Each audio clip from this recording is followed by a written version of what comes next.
안녕하십니까, 정인태입니다. 금리 과도하다, 상반기 은행권 민원 급증하고 있다는 것입니다. 당장 내려야 합니다.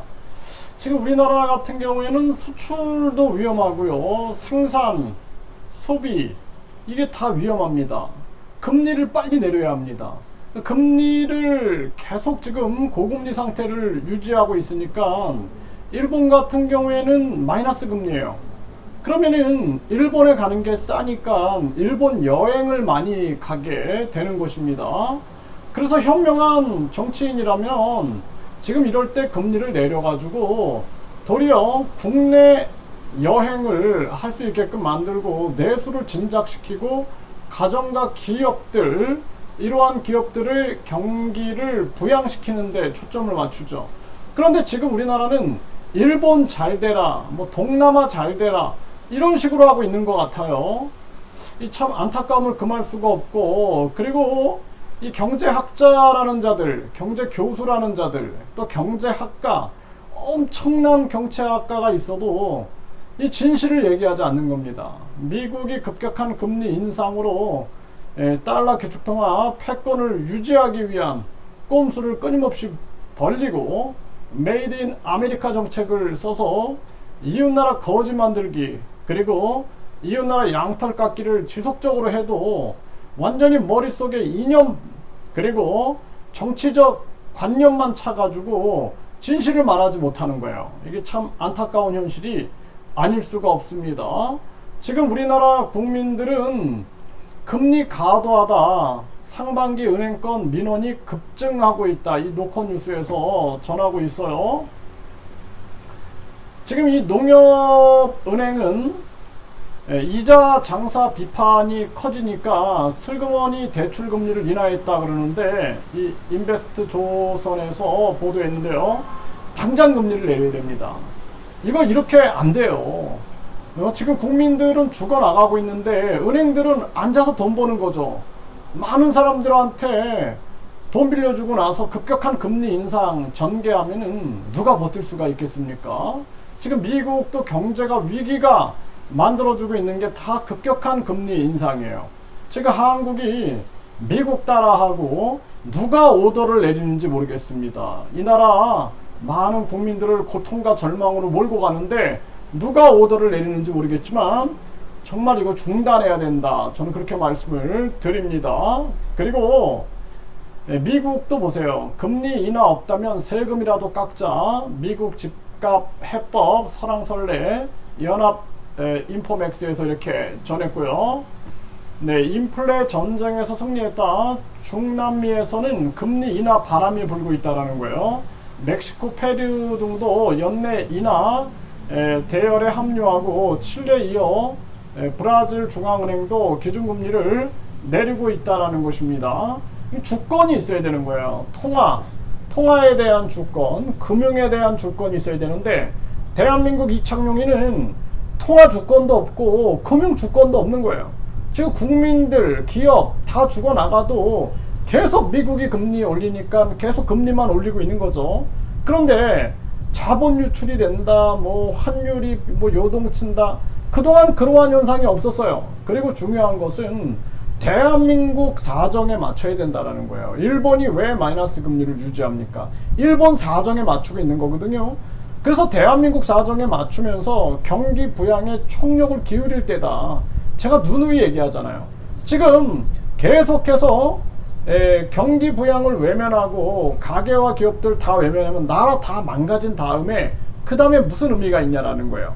그리고 은행들 이자 잔치하고 현금 부자들 하늘에서 돈벼락 떨어지는 거, 이거로 인해서 계속 우리 사회는 극단적인 빈부 격차가 만들어지고 있고 묻지마 범행까지 나타나고 있습니다. 한국은행 이창용이, 그리고 경제부총리 추경호 정신을 차려야 된다.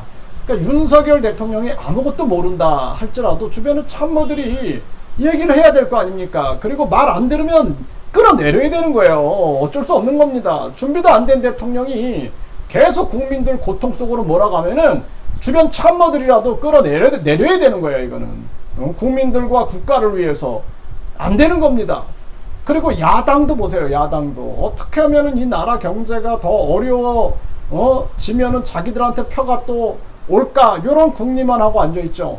그러니까 국민들이 이제는 국민투표 제도를 통해서 완전히 대만처럼 유권자 1.5%가 동의하면 국민투표에 붙여야 된다. 아니면 이 나라 희망이 없다. 저는 그렇게 보고 있습니다. 네, 중국 경제학자 런쩌핑은 네, 지금 마이너스 성장에 가고 있다. CPI가 마이너스 성장에 가고 있다. 금리 인하할 때가 왔다. 이렇게 주장하고 있는 거예요. 소비자 물가 지수가 지금 마이너스로 가고 있어요. 그러면은 중국 같은 경우에는 지금 디플레이션으로 가야 돼요. 디플레이션을, 그러니까 경기 침체 상황에서 물가가 떨어지는 디플레이션을 걱정해야 되는데, 이 디플레이션에 빠지게 되면 일본처럼 잃어버린 30년으로 갈 수가 있는 거예요. 한국도 지금 그렇게 만들려고 하고 있는 겁니까?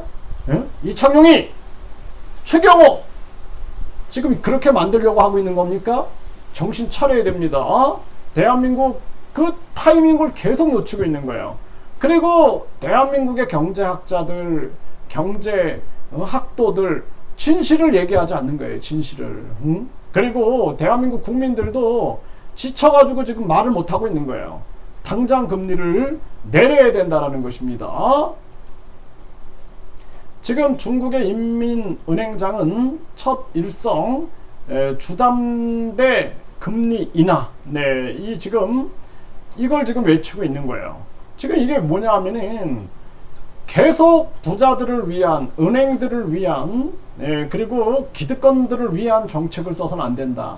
지금 국민들을 살리고 봐야 된다라는 것입니다. 그리고 이제 우리나라 경기를 부양시켜야 되는 거예요. 그래서 수출로 먹고 사는 나라인데 수출을 부양시킬 국리를 하고 가계와 기업이 살아날 국리를 해야 되는데 가계와 기업을 죽이려고 하고 있는 거예요. 지금 연 324% 이자 폭탄으로 폭포 휩쓸린 악덕 고리 대금업자의 최후, 뭐 이런 기사가 나왔어요. 그래서 이 참 안타까운 일이 아닐 수가 있어요. 목포군요, 목포. 이 많은 사람들이 지금 이자 폭탄으로 이 고리대금 업자 쪽으로 밀려가고 있는 거죠. 네, 중국은 지금 소비자 물가가 2년 5개월 만에 마이너스 디플레이션 우려 상황으로 오고 있는 거죠. 지금 계속 이렇게 떨어져서 마이너스로 왔죠. 네, 이게 잃어버린 10년, 20년, 30년으로 갈 수 있습니다. 지금 머니투데이 보세요. 디플레이션 입 밖에 꺼내지 말라. 중국 학자 입 털어막는 중. 한국도 이러는 거 아닌가라는 그런 생각이 들어요. 이 중국이 망하려고 이 경제학자들 입을 털어막는다라는 거예요. 그러니까 한국은 지금 이게 무슨 뭐 출세하려고 그냥 이 사람들이 눈치를 보는 것인가, 진실을 얘기하지 않는 거죠. 참 심각합니다. 사실은 중국 청년 2명 1명 중에 실업자다라는 거예요. 중국 경제학자의 고백이 나왔다라는 것입니다. 경향신문에서 보도했고요. 네, 중국 경제학자들 청년 실업 잘못 대처하면 정치 위기 초래한다 경고하고 있습니다. 지금 한국도 그렇죠. 윤석열 정권은 오만함을 버리고 국민을 아주 국민 눈높이에서 바라봐야 된다. 저는 분명하게 경고합니다. 네, 중국 경기 둔화 지속의 경제학자 입단속. 지금 경기 둔화 지속의 경제학자 입단속, 디플레 가능성도 말하지 마 이러고 있다는 거예요. 머니투데이에서 얘기하죠. 한국 학자들은 알아서 입단속합니까? 참 가슴 아픈 현실입니다. 네, 이게 대한민국이 정말 많은 사람들이 진실 앞에서 용기를 내야 됩니다. 그리고 지금 많은 서민들은 이 금리 과도하다 계속 신음하고 있는 거예요. 그런데 여당이든 야당이든 관심이 없어요. 정쟁만 하고 다음 총선에서 배지만 달면은 또 돈벼락에 앉는다, 이 생각만 하는 게 아니냐. 다 쓸어버려야 됩니다. 그래서 유권자 1.5%가 동의하면은 국민투표에 붙여서 저 국회의원 싹 쓸어버리고 지방의원 싹 쓸어버리고 지방의원제도 없애고 국회의원은 50명으로 축소해야 합니다.